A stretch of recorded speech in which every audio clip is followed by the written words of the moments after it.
Assalamu alaikum and welcome back to Reality Check, the show where we don't just repeat headlines. We slow down, we zoom out और हम वो बातें करने की कोशिश करते हैं जो हेडलाइंस के पीछे कहीं छुप जाती हैं। आज का एपिसोड बहुत इंटरेस्टिंग और इम्पॉर्टेंट है क्योंकि हम 3 ऐसी स्टोरीज डिस्कस करने वाले हैं जो सिर्फ न्यूज़ नहीं बल्कि चेंजिंग ग्लोबल रियलिटीज़ को रिफ्लेक्ट करती हैं। आज हम बात करेंगे गवादर पोर्ट की स्ट्रेटेजिक इंपॉर्टेंस पर, दुनिया के महंगे तरीन अपार्टमेंट और ग्लोबल वेल्थ गैप्स पर, और पाकिस्तानी यूथ के टैलेंट और उसकी इंटरनेशनल रिकग्निशन पर। So let's start with the first segment where we will talk about the Gwadar port and its geopolitical importance and reality. इस वक्त दुनिया एक बहुत सेंसिटिव जियोपॉलिटिकल फेज से गुजर रही है। मिडिल ईस्ट में टेंशन्स बढ़ती जा रही हैं और स्ट्रेट ऑफ हॉर्मुज एक बार फिर ग्लोबल डिस्कशन का सेंटर बन चुकी है। ये वो स्ट्रेटेजिक चोक पॉइंट है जहां से दुनिया के ऑयल ट्रेड का बहुत बड़ा हिस्सा गुजरता है। अगर यहाँ कोई मिलिट्री कॉन्फ्लिक्ट या डिस्ट्रप्शन होता है तो उसका डायरेक्ट इफेक्ट सिर्फ रीजन पर नहीं बल्कि ग्लोबल इकोनॉमी पर भी पड़ता है और हम उसको अभी देख भी रहे हैं। इस बैकग्राउंड में पाकिस्तान का गवादर पोर्ट दोबारा इंटरनेशनल स्पॉटलाइट में आ चुका है। गवादर पोर्ट अथॉरिटी के चेयरमैन नूरुल हक बलोच के मुताबिक गवादर फ्यूचर में पूरे रीजन के लिए एक स्ट्रेटेजिक ट्रेड वे बन सकता है। उनका कहना है कि गवादर ईरान और सेंट्रल एशिया तक सबसे छोटा और कॉस्ट इफेक्टिव रूट प्रोवाइड करता है। गवादर की सबसे बड़ी स्ट्रेंथ उसकी लोकेशन है। ये लोकेशन ईरान के करीब है, चाइना पाकिस्तान इकोनॉमिक कॉरिडोर का इंपॉर्टेंट पार्ट है और सेंट्रल एशिया के ट्रेड रूट्स के साथ कनेक्ट हो सकता है। अगर इस पोटेंशियल को इफेक्टिवली यूटिलाइज किया गया तो गवादर पाकिस्तान की इकोनॉमी के लिए भी एक गेम चेंजर बन सकता है। गवादर फ्री जोन में इन्वेस्टर्स को tax exemptions, duty free machinery import और 30 दिन तक फ्री स्टोरेज फैसिलिटीज इस वक्त दी जा रही हैं। इसके अलावा एक्सप्रेसवेज और इंफ्रास्ट्रक्चर प्रोजेक्ट्स को भी डेवलप किया जा रहा है ताकि पोर्ट मॉडर्न ट्रेड में कन्वर्ट किया जा सके। लेकिन दूसरी तरफ कुछ और रियलिटीज़ भी हैं जिन्हें इग्नोर नहीं किया जा सकता। वो हैं security concerns, water shortage, electricity issues और पॉलिसी इनकन्सिस्टेंसी। ये सब इन्वेस्टर्स के लिए एक बड़ा मेजर कंसर्न है।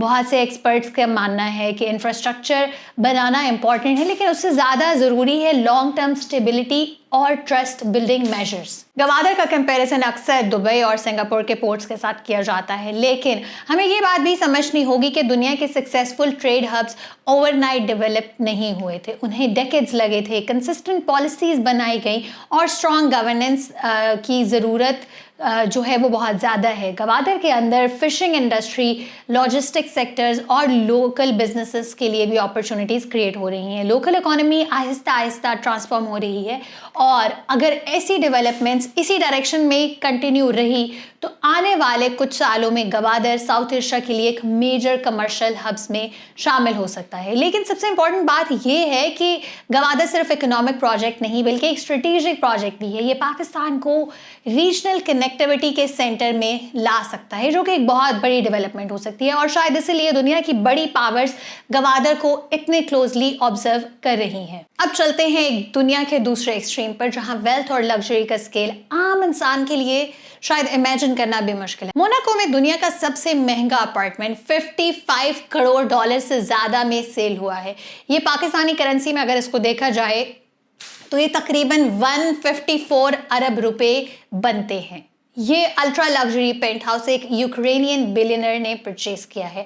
अपार्टमेंट 5 फ्लोर्स पर मुश्तमिल है जहां 21 कमरे, प्राइवेट स्विमिंग पूल, जकूजी और मेडिटेरेनियन सी के ब्रेथ टेकिंग व्यूज मौजूद हैं। ये सिर्फ एक प्रॉपर्टी डील नहीं बल्कि एक मॉडर्न ग्लोबल इकोनॉमी का एक सिंबल भी है। आज एक तरफ दुनिया के कई ममालिक इन्फ्लेशन, अनएम्प्लॉयमेंट और रिसेशन जैसे इकोनॉमिक प्रेशर्स का सामना कर रहे हैं तो दूसरी तरफ ultra rich class billion dollars luxury lifestyle और एक्सक्लूसिव एसेट्स पर स्पेंड कर रही है। एक्सपर्ट्स के मुताबिक luxury real estate market rapidly grow कर रही है क्योंकि वेल्दी इंडिविजुअल्स अपनी दौलत को एक्सक्लूसिव और सिक्योर प्रॉपर्टीज में इन्वेस्ट करना पसंद करते हैं। मोनाको पहले ही दुनिया के सबसे एक्सपेंसिव रियल एस्टेट मार्केट्स में शामिल है, लेकिन ये रीसेंट डील ने पुराने तमाम रिकॉर्ड्स को तोड़ दिया है। यहाँ एक और बड़ा इंपॉर्टेंट सवाल उठता है, क्या दुनिया में वेल्थ गैप अब डेंजरस लेवल तक बढ़ चुका है आप इस पे बारे में क्या सोचते हैं? क्योंकि एक तरफ आम लोग हाउसिंग अफोर्डेबिलिटी क्राइसिस का सामना कर रहे हैं, जबकि दूसरी तरफ luxury penthouses hundreds of millions dollars में बिक रहे हैं। आज की इकोनॉमी में मिडिल क्लास का प्रेशर कंटिन्यूसली बढ़ रहा है। Fuel prices, food inflation, unemployment जैसे इश्यूज बहुत कॉमन हो चुके हैं और आम लोगों को बहुत हद तक इम्पैक्ट कर रहे हैं, लेकिन लग्जरी इकोनॉमी बिल्कुल अलग स्पीड से मूव कर रही है। बहुत से इकोनॉमिस्ट्स का यह मानना है कि ग्लोबल कैपिटलिज्म ने वेल्थ कंसंट्रेशन को बहुत ज़्यादा बढ़ा दिया है, जहां टॉप 1% के पास दुनिया की बहुत बड़ी दौलत कंसंट्रेटेड होती जा रही है। ये स्टोरी एक एक्सपेंसिव अपार्टमेंट की नहीं थी, बल्कि ग्लोबल इनइक्वालिटी को हाईलाइट करती है और रियलिटी चेक भी यही कहता है। और अब हम बात करते हैं एक पॉजिटिव और इंस्पायरिंग रियलिटी की, जो हमें थोड़ा होप भी देती है। पाकिस्तान के यंग कराटे फाइटर राजा रेहान ने जर्मनी में होने वाले इंटरनेशनल कराटे इवेंट में गोल्ड मेडल जीतकर पाकिस्तान का नाम रोशन किया है। उन्होंने U30 to 35 में 80 kg कैटेगरी में आउटस्टैंडिंग परफॉर्मेंस दी है और फाइनल मैच में अपने ओपोनेंट को 0/9 से डिफीट किया है। सिर्फ इतना ही नहीं, गुज़िश्ता कुछ हफ्तों में राजा रेहान ने पोलैंड में सिल्वर मेडल और जर्मनी और चेक रिपब्लिक में ब्रॉन्ज मेडल्स भी हासिल किए हैं। ये कंटिन्यूस सक्सेस इस बात का प्रूफ है कि पाकिस्तान में टैलेंट की कोई कमी नहीं, मसला सिर्फ अपॉर्चुनिटीज और लैक ऑफ सपोर्ट का है। पाकिस्तान के एथलीट्स अक्सर लिमिटेड रिसोर्सेज और फाइनेंशियल स्ट्रगल्स के बावजूद इंटरनेशनल लेवल पर भी कम्पीट करते हैं। बहुत से प्लेयर्स स्पॉन्सरशिप और मॉडर्न ट्रेनिंग फैसिलिटीज की कमी को फेस करते हैं, लेकिन फिर भी वो जब इंटरनेशनल लेवल पर इतने मेडल्स जीतते हैं तो ये उनकी डेडिकेशन और हार्ड वर्क का सबूत है। राजा रेहान की सक्सेस स्टोरी ये सिर्फ एक स्पोर्ट्स स्टोरी नहीं, बल्कि यूथ एम्पावरमेंट की कहानी भी है। पाकिस्तान की पॉपुलेशन का 60% हिस्सा यूथ पर मुश्तमिल है। अगर उन्हें एजुकेशन, स्पोर्ट्स, टेक्नोलॉजी सेक्टर्स में प्रॉपर इन्वेस्टमेंट और सपोर्ट दिया जाए तो ये मुल्क की स्ट्रेंथ बन सकते हैं। आज दुनिया रैपिडली चेंज हो रही है। कई ममालिक सिर्फ नेचुरल रिसोर्सेज से पावरफुल नहीं बनते, बल्कि स्किल्ड यूथ और इनोवेशन से स्ट्रांग होते हैं। इसीलिए एक्सपर्ट्स ये कहते हैं कि पाकिस्तान को अपनी यूथ को सिर्फ एम्प्लॉयमेंट नहीं, बल्कि अपॉर्चुनिटीज, ग्लोबल एक्सपोजर भी प्रोवाइड करना चाहिए।